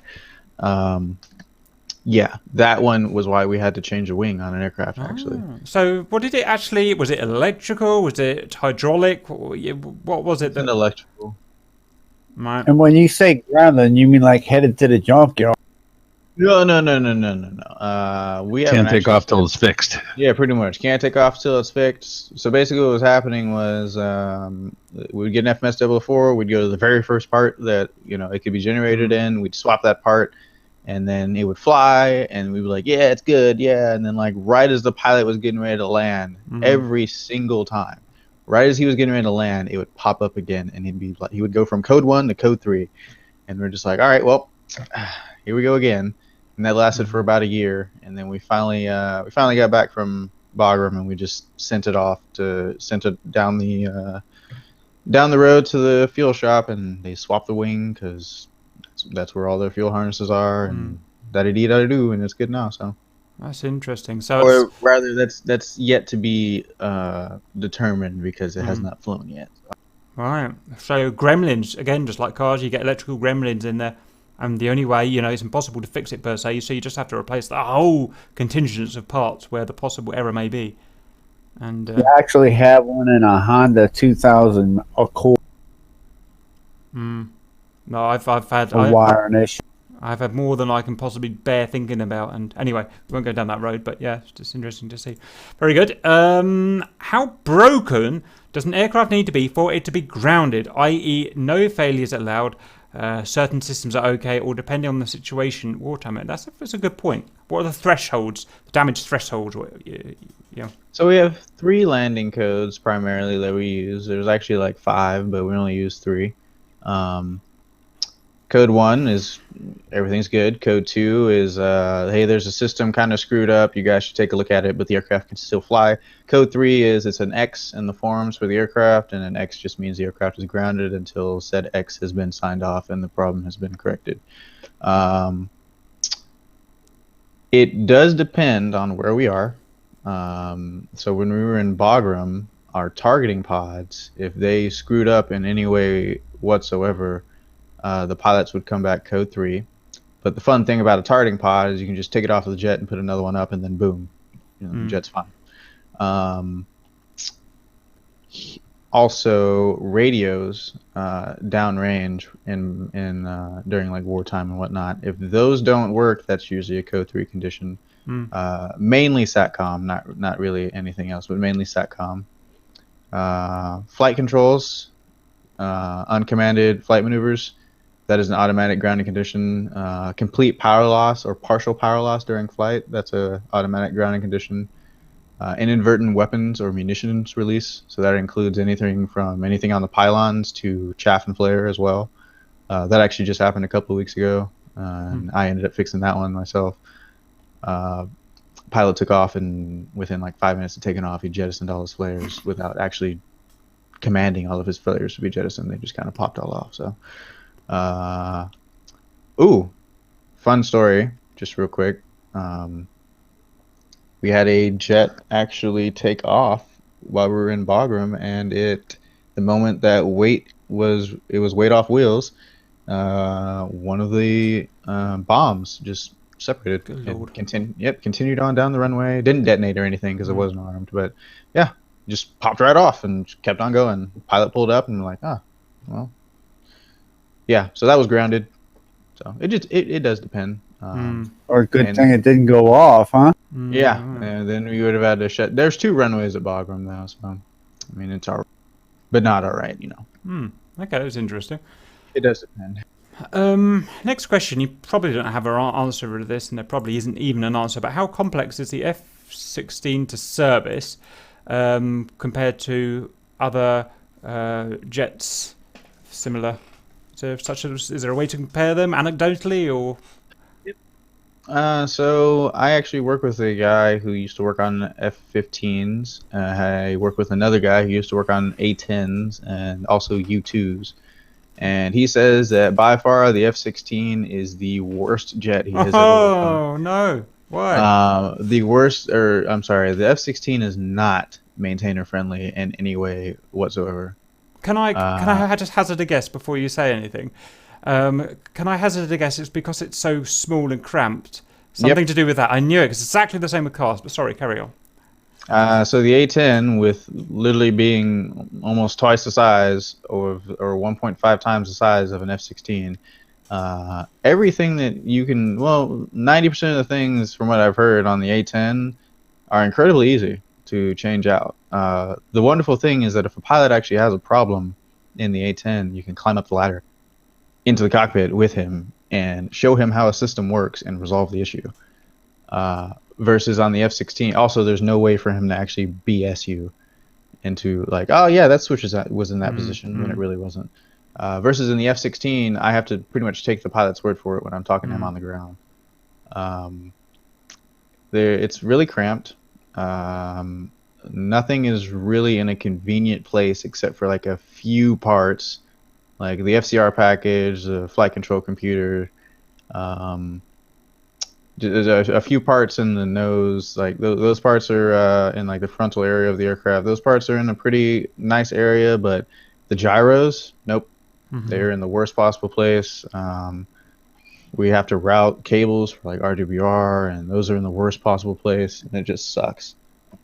So yeah, from my experience, I can kind of see where those people are coming from, because we also have things on this jet that they don't have on any other aircraft that just don't make sense to the people who have worked on other airframes.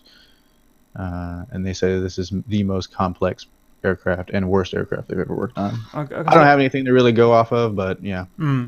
I know anecdotal's good. Anecdotal's usually right in those types of circumstances, and we're going back here to the original design ethos, so aren't we? No compromise. We're going to make it as small and as light as possible because we want it to want a dogfight. If that means we have to sacrifice maintainability, then we do that.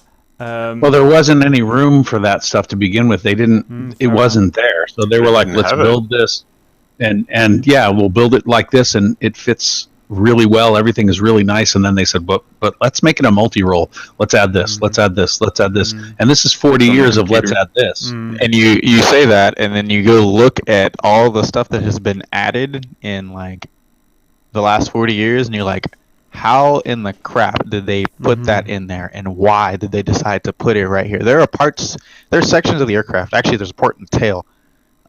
There is nothing behind that panel, and it is a like 2 foot by 2 foot panel of just empty space, and they could have put anything there. But they decided to put it all with the other stuff. And they decided to put there's empty spaces in the airframe where you're just like, why didn't they put anything here? Or maybe center of gravity or something. Okay. Sorry, carry on. Oh no, go ahead. You're good. No, I wasn't saying anything. Anything else to add to that, guys? I don't think that necessarily means it's a bad aircraft to like. I'm sure that it's time. It's available time. What do you call that metric that they use when they say how many aircraft are actually available to fly at any one time? It doesn't mean that. Yeah, the FMC. It doesn't mean the FMC is bad. It just means it's hard to work on. It is hard to actually. It is hard to work on. It's hard to maintain a good FMC. It does depend on the base you're at. It depends on the unit you're at.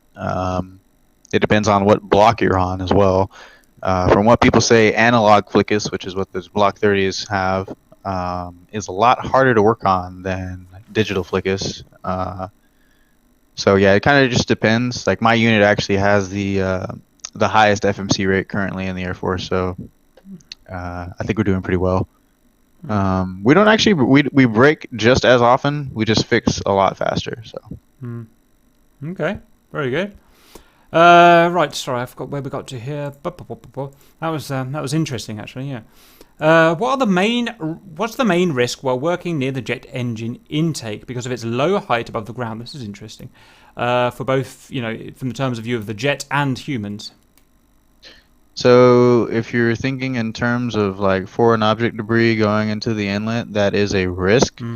I will add that I have literally seen a butterfly fly into the intake while the aircraft is at idle and then fly right back out. Oh, poor butterfly. That's So, beautiful. That is anything crazy. above idle, anything above idle, there's a risk.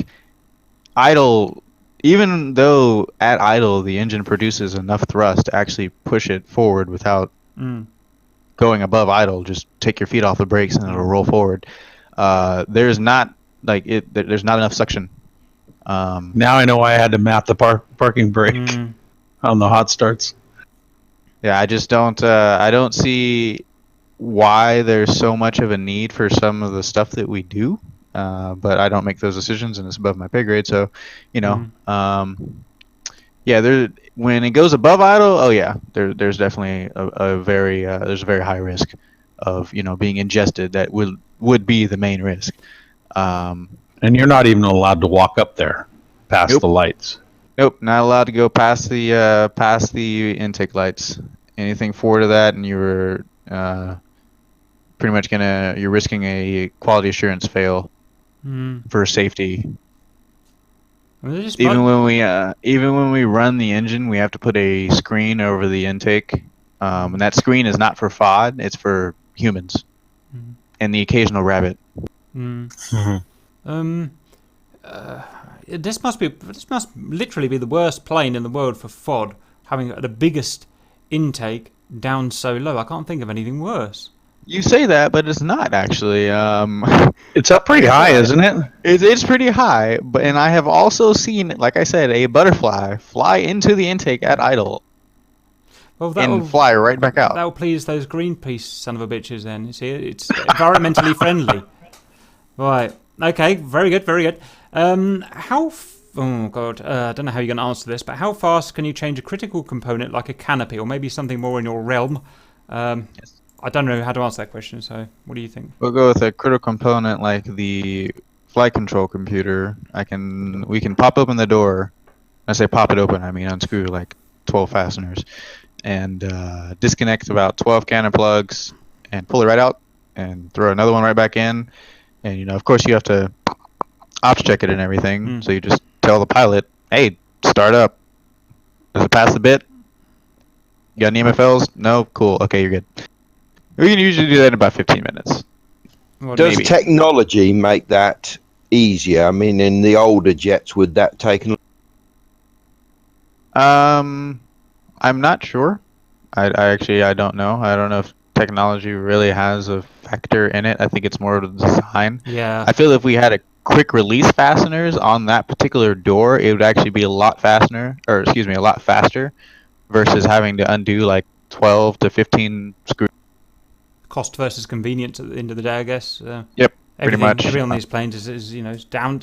I looked at the profit margins on making these planes, and unbelievably low profit margins. As in 0.0001% profit margins. Everything is down to the lowest sub penny. It's crazy. Well, when something costs $100 million, it's 1% is a lot of money. I think it's maybe. I thought it's more that it was public paid for, so it has to be justified.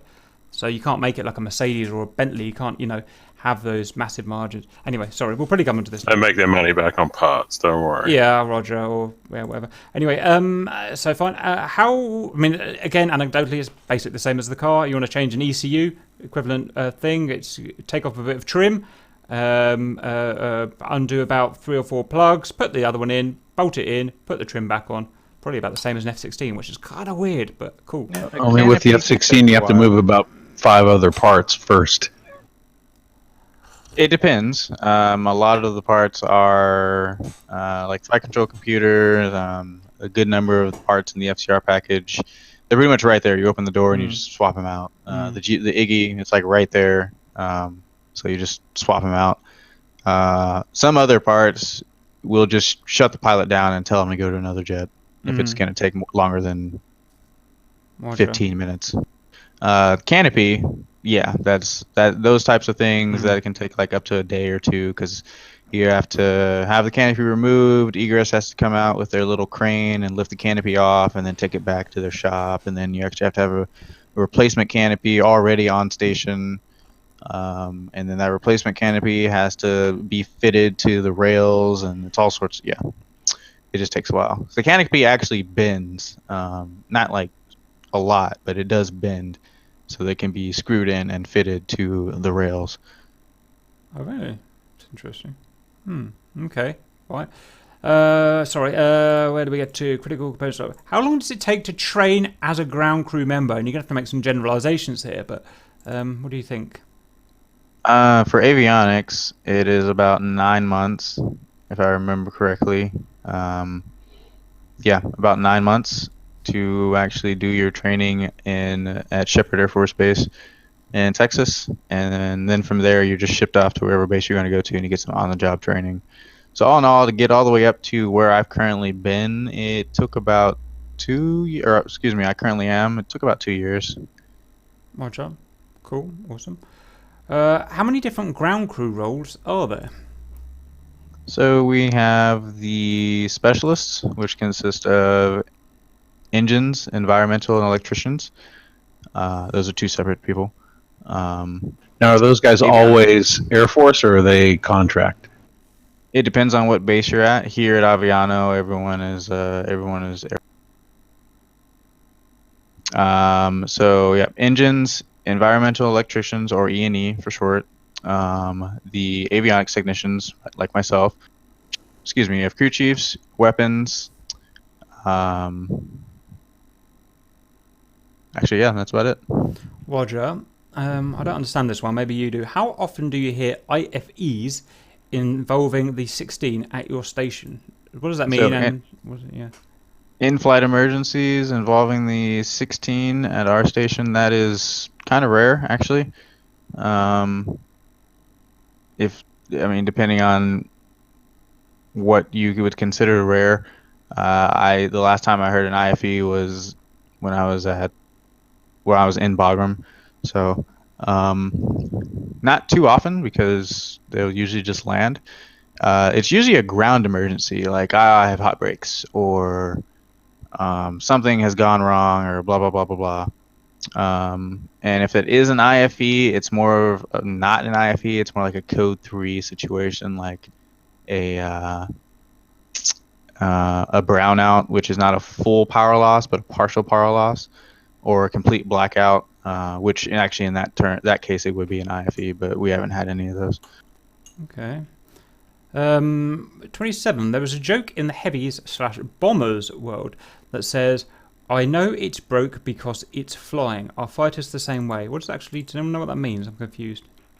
So bombers are almost always heavies are almost always broken. Good lord. Yeah, it's such a large airframe that there's no way you can completely fix it.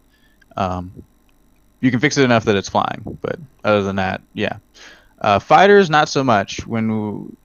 I can tell you when I have a feeling that something's going to come back broken. It's usually when they take off and they do and they have unrestricted climb, and they pull about, I don't know, 6 Gs when they pull into their climb.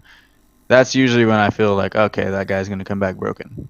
I say that because that actually happened 2 weeks ago. Dude did that, and he came back with an over G, which turned out not to actually be an over G. We have a cool little formula that we use to calculate over Gs and whatnot. But or if they land hard, you can usually tell, like, yep, he's probably broken. So if you listen close enough, because the hangars are close enough to the runway, you can hear when they land too hard, because you'll hear the main wheels touch, and then like a second later you'll hear not even a second later, half a second later, you'll hear the nose wheel touch, which is kind of like they just landed like an F-18. Mm-hmm. Yeah, they're supposed to wait for a while. Yeah, and then you'll see them actually do just that. They will land. They just landed really hard, to the point where they slam the nose into the ground on accident, and then they'll try to play it off by lifting the nose, pulling it back up again. I do that. I do that because I'm shit. You have to slow down somehow. That's the only way. Yeah, and the runway at Aviano is actually really short, so they do have to slow down rather quick. Okay, very good. This one's a bit of a strange one. How do you describe the feeling when you first got into the F-16? I mean, I'm assuming it means in the pilot seat and whatnot. This is really small. That's, you know what? I knew that's exactly what you're going to say, because that's from the videos that I've seen. It's like a Spitfire. You get in it and you realise you can't move because it's tiny. In the games it looks massive and affluent and lovely and big. In reality, it's just pure tininess. The other thing I noticed is, I'm sorry, go ahead. I look at it and with the pilots in it, and I'm just like, man, the only thing separating you from certain death is like little canopy. An inch of like acrylic. Thanks for the G-Wiz information, by the way. I thought it was fiberglass. I didn't know. Cool. Sorry, carry on. No, go ahead. I've got nothing. The other thing that I noticed is that you sit it, even though you're sitting almost like on your back, it's really inclined, but you can see you sit high. You do, higher than really I thought. High. It's amazing visibility, and you can look down on the ground, and it's like, wow, you're sitting way up there. It's like you're flying in with nothing around you. It looks scary because it's like air all around you. It's nuts. So I've never actually had an incentive flight in an F-16 before. If I did, it would be in a D model. And their canopy is a little bit different because halfway through the canopy they have a canopy bow, so it kind of takes away the whole, like, there's no canopy bow. The whole I'm flying in midair, yeah. Yeah, it kind of takes away the whole I'm flying in midair type deal for you in the back seat. But yeah, it does feel like that. You can look completely over the nose too. So I'm just like, man, it's pretty nice, actually. And that's I really like it in DCS. Obviously, it's got problems. It's barely working at the moment, but and we accept that. But I love that fact of how much visibility you've got, and that just feeling you are like a bird. Isn't that cool, guys? And how it's been represented in DCS. I think that's really well done. So it's going to come at a detriment. The canopy bow missing. It's going to come at a detriment for like dogfights. You will not have a reference point anymore. Ooh. Reference point. What does that, for a noob like me, what does that mean? Like, you'd have a reference point for a certain angle or something?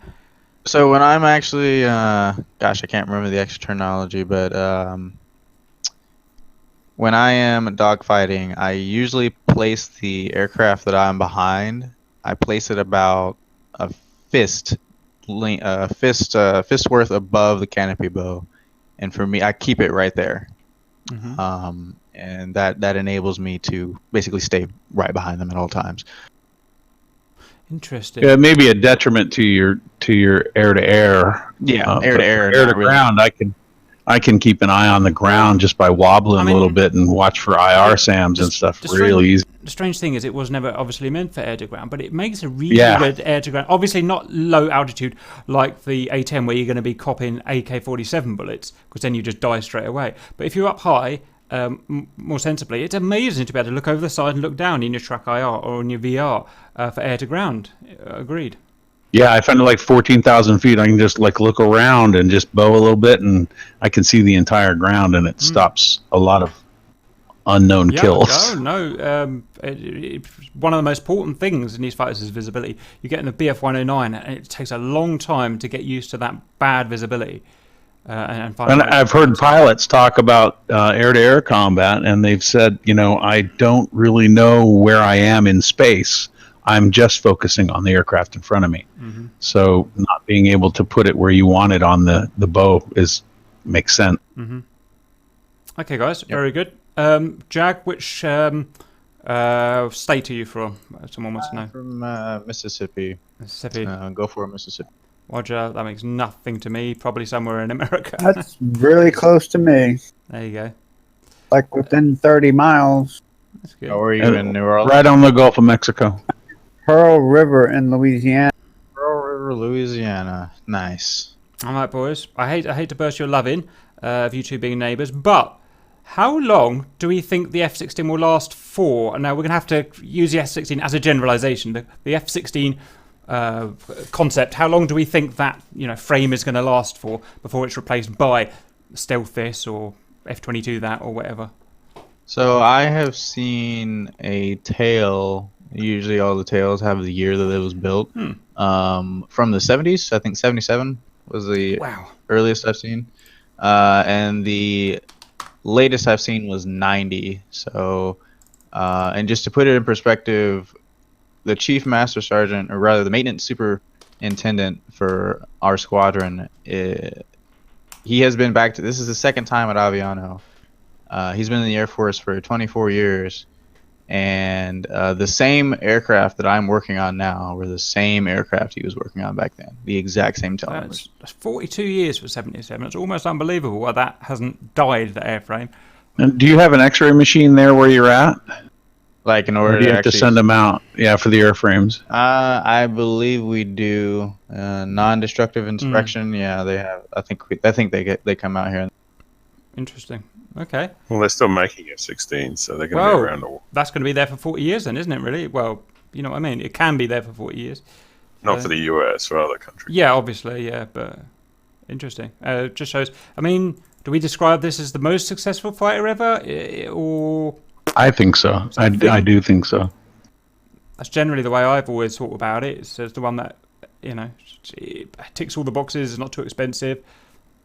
As it turns out, it's not easy to work on. It sucks to be a ground crew. Anyway, let's carry on, guys. Any advice? It's an interesting one. Any advice for... well, it's for a pilot. I mean, I don't know if you have any advice for a pilot. But I guess... Or maybe swap the question around. I think it's lots of advice for pilots. Do you have any advice for F-16 ground crew? It's up to you how you want to answer that. I'll do both of I have a not on YouTube. You won't. Yeah. Oh yeah, you're right. Yep. If you can edit that out, edit that part out, please. Yep. Anyway, the advice I would give for an aspiring F-16 fighter pilot would be to not be an asshole. That'd be the very first thing. The second thing would be to make sure that you can see, as far as your eyesight goes. That goes for like any pilot. Be good at math. That's really about it. The vast majority of the stuff that they do is kind of math heavy in this aircraft, which is kind of surprising. Not but really. Yeah. It's completely understandable. They're nerds. Yeah, we've got a lovely guy called Mav. He's I'm not allowed to say. I better not say where he is. He is a active fighter pilot. That's all I can say, I suppose. And he's a proper geek, as he will say to himself. Really nice guy as well. Yeah, so that sorted that out.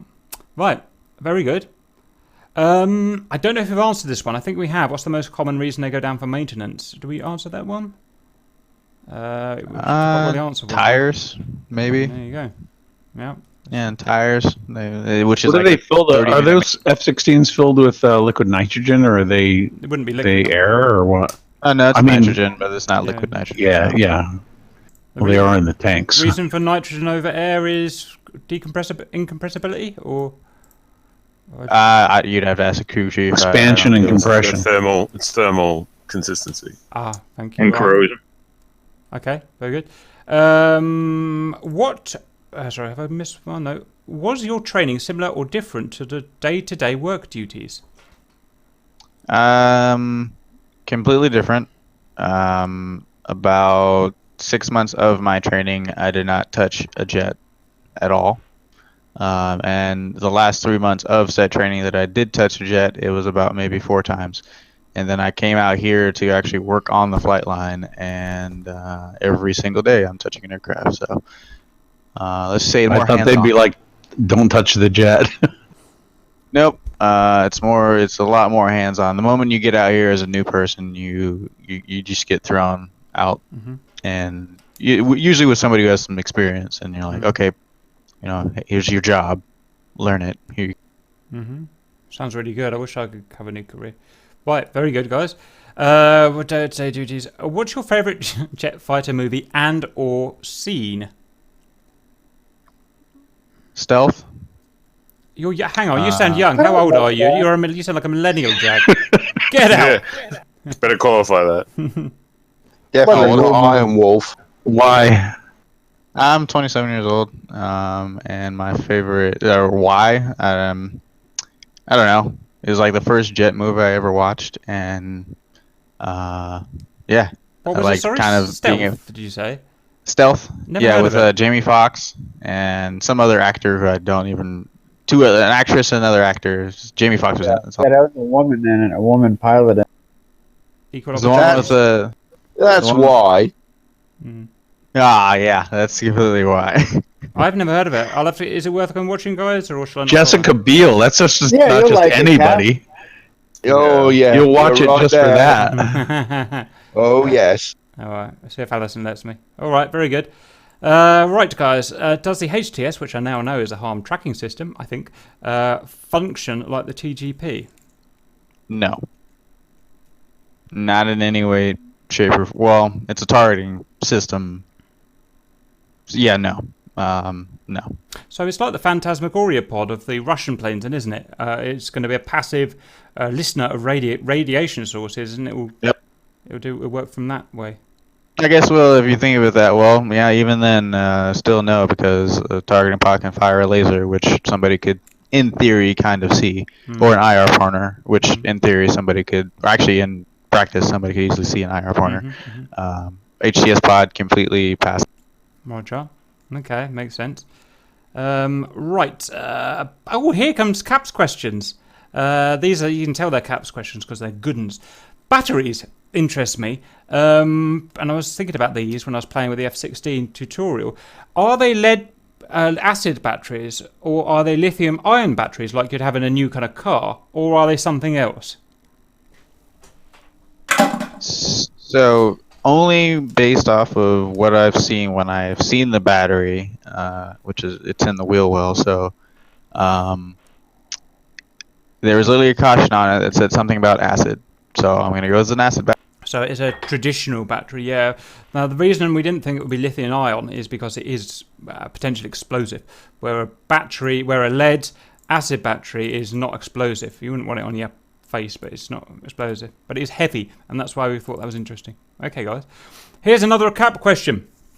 I was playing around with a zero-eyes switch, and it's kind of like, it says in the flight manual that it's if you crash in Russia or whatever, you've got to zero-eyes your data, which will go and destroy secret stuff. Now, obviously, this is right up your alley, actually. Obviously, there's a lot we can't talk about, but anecdotally, is this like setting some self-destruct charges that blow things up, or is it just running a scan disk or a disk wipe, or do you know what I mean? What is it deleting? Digital, analog, physical? It's just sending through a signal to delete certain programs inside of the aircraft. So it's just digital, just deleting some digital stuff, yeah? Yep, just deleting some digital stuff that we wouldn't want to get, or we wouldn't want. It also happens during ejection as well, so there's that. Okay. Oh, that's disappointing. I was thinking it was like Mission Impossible, setting a little fuse which burns away, and then that goes on to several other fuses which burn down and blow that up, and blow that up, and blow that up. Normal fighter aircraft, it's just a normal wipe, but in other aircraft, it's a complete meltdown. Did you hear about that P3 that went down in China? They took to it with an axe. Those are meltdowns. Yeah, they took to the equipment with the fire axe. What, before it crashed? Well, they landed in China and they didn't want them to get it. So they landed in China. Wow. Fair play. Yeah, they did their normal wipes and then they took at it with asset denial. whatever they had. All right. Fair enough. Because they had a 5-day inspection of the plane. Oh, amazing follow-up Hey, question. took it apart, put it back together. That was an Obama era Follow-up thing. question, Jag, right up your... Has anyone ever zero-eyes by accident? Ooh, Yes. Whoa! Sting! Send. Nellis. We had a guy literally the first day before our first flights there. He was reproing something. Actually, excuse me, he wasn't reproing anything at all. I don't know what the heck he was doing. He said that he thought the switch was something else.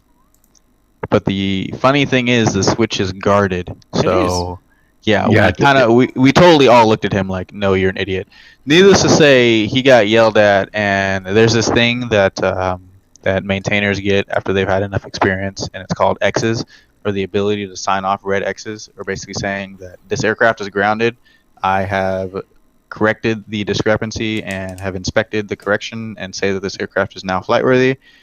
He got those taken away, so he was no longer allowed to say that aircraft were flight worthy, considering he zeroized a complete jet. Yeah, I mean, that's exactly... I'm so unlucky with shit. generally in life that if anything could go wrong, it does. So if I had my first go in an F-16, I would reach for a cup or sick bag. My right sleeve would catch on that guard, lift the guard up, and my hand would come back to bring the sick bag to me, and I would zero-rise the fucking plane. That's why I'm not allowed in an F-16, amongst other things. And I always thought that a zero would actually mechanically make the memory not work anymore. Why? I was going to say, is it a big job to unzero it? No, once it's wiped, isn't it? And you'd have to... Well, it's just like loading firmware again. I don't think it's just the software. No, it can take about 4 to 5 hours to repro an entire aircraft if you zeroized everything, or an entire day. It just depends on how much.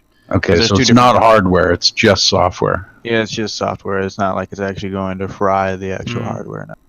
Okay, boys. Very good. Right, we've got about quarter of an hour left because I don't want to go above 2 hours really. It get a bit silly. So far away with anything you think is cool, basically. Anything you want to know. Heavens, not all at once. I got one. Send. What was it? Dutch F-16 that fired its gun on the ground. Oh yeah. Yep. Do you know anything like? I can fire my gun on the ground right now. The DCS version allows you to do that. Do you have the ground jets enable switch and enable? No, not in DCS. Okay, then. Yeah, early access. If you put the ground jettison, in early access you can fire the. Okay, whatever. I can fire my gun on the ground. Yeah. If you put the ground jettison enable switch in enable, you can 1 jettison your munitions on the ground, and 2 fire the munitions as if you were actually. Wow. So it ignores. So that brings my follow-up question: can you fire the Maverick on the ground? You could. An eagle question. Wow, you can. Yeah, because it disables the nose wheel sensor, doesn't it? Sorry, There's also the fact that he probably had hydraulic pressure pumping through the aircraft, and the gun is hydraulically driven. And one of the things that we're supposed to do to ensure, and this actually probably answers one of those other questions about safety protocols, one of the things we're supposed to do is 1, safe the gun, which means make sure that there's nothing in the gun whatsoever. Oh yeah. And then 2, there are certain CBs that you pull if you are wanting to make the aircraft think that it doesn't have weight on wheels. You can just pull the weight on wheels circuit breakers. But yeah, I'm gonna go with somebody probably didn't follow, just some simple warning somewhere, and inadvertently fired a fully loaded gun, which and it just happened to be aiming at another one or something like that. A follow-up question to that. I've just been doing the cockpit tour, if you like, where we look at all the different buttons. Why is there such thing as a jettison on the ground switch? I can't find a reason for it. I don't actually know why there would be a reason to jettison your stores on the ground. I'm going to go with it allowing you to fire the gun for testing purposes in the same way that the A-10C has a on the aft left console, the ground override switch or whatever it is, so that you can actually fire the weapons on the ground in the A-10C. Well, have you ever had a hangar where somebody's going to taxi and one of the bolts breaks loose or one of the locks breaks loose, and you have it hanging on one pin, like on a pylon? Yeah, on one of the pylons. Oh no, that's never happened. I've never seen that happen. Okay. Then I can't think of a reason. I mean, unless you had a GBU hanging off one pin, and it was like you needed to. I could think of one, but it would probably be very rare.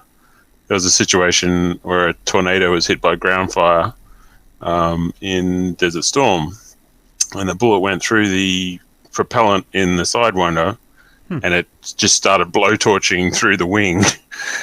It wasn't on the ground at the time, but that's a similar sort of situation where something had penetrated a rocket motor or something like that. You probably want to get it off and get away from it pretty quick. Okay.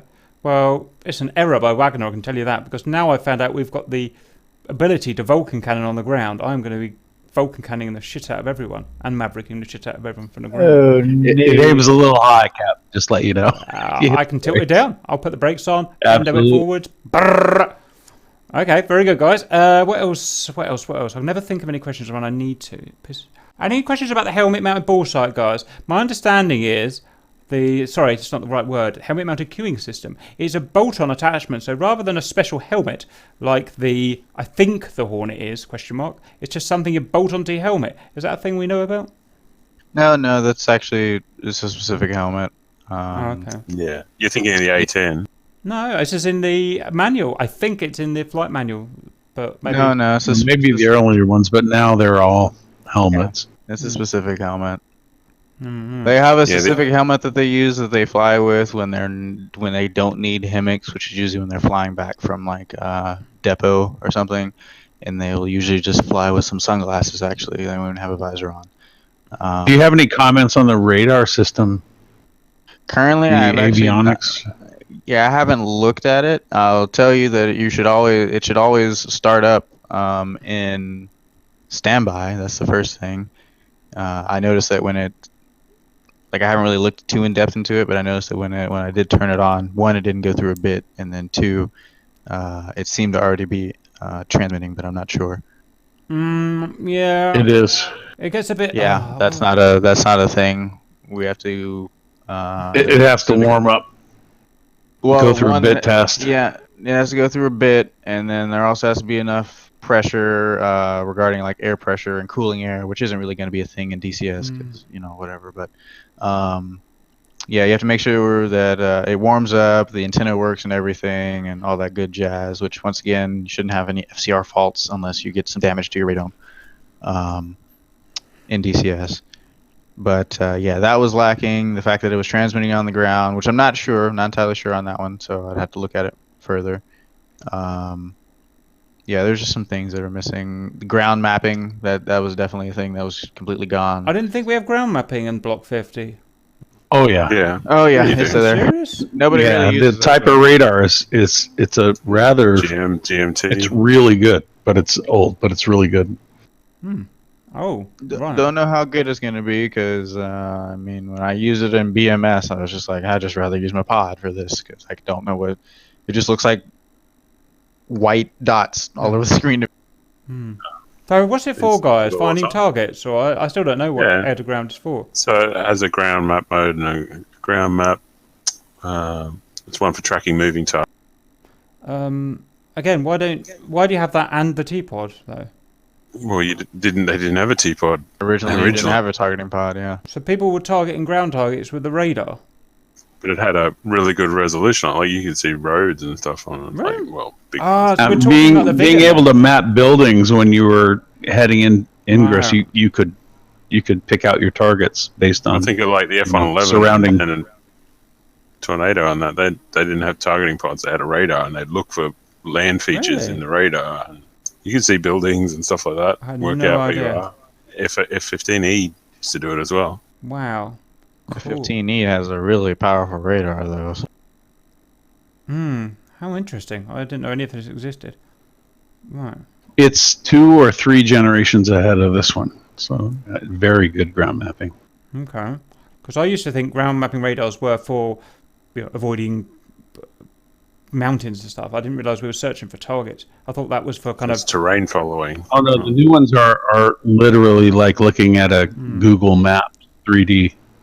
It's very, very good, but not in color. Can you actually target from it, like select a target, put your TTC on it, select a target? Absolutely, yeah. Yeah.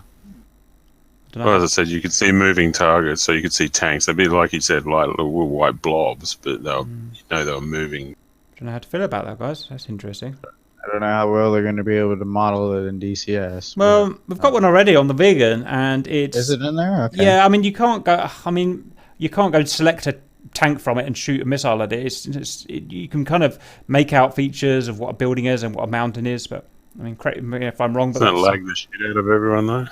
That's kind of what I'm a little bit worried about. It's going to take it a bit too far. Anyway, it remains to be seen. I don't know how it's going to work. So, see. Okay, guys. Any final questions for our man? Speak now or forever hold your peace. Or not, I could literally be on the server at any... Mm-hmm.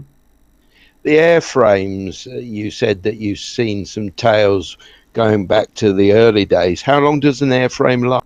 However long the Air Force deems that they need that particular These jets were only rated for like 8,000 hours, and they're now pushing 9 and 10. So that should tell you. Do they modify the airframe so you might? It's a bit like a car, like Cap is saying. You might have the chassis is the same, but all the bits on it are newer. Does that sort of happen with planes?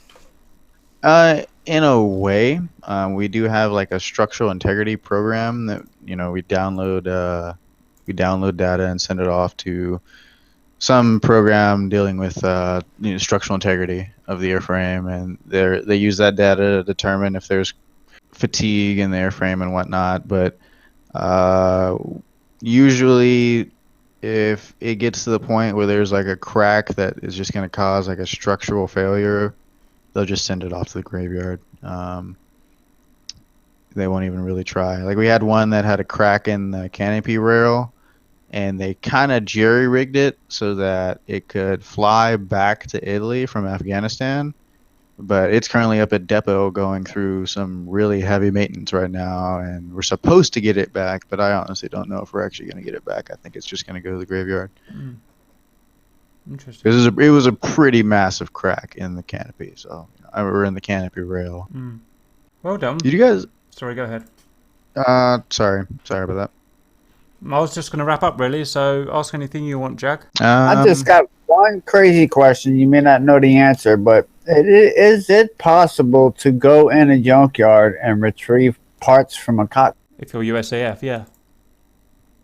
Yeah, completely possible. I mean, if you're authorized to do such a thing, but we actually have a jet over parked in some random field or parking lot, literally in just some random parking lot. That the fire department uses, and they literally take parts from it from time to time. Sometimes we'll come across a part that has not been manufactured in like years, and there's no more of them in the Air Force. So we have to either get one sent from the graveyard, and if there's not one in the graveyard, then we'll check this one little F-16 that we have sitting in a random parking lot.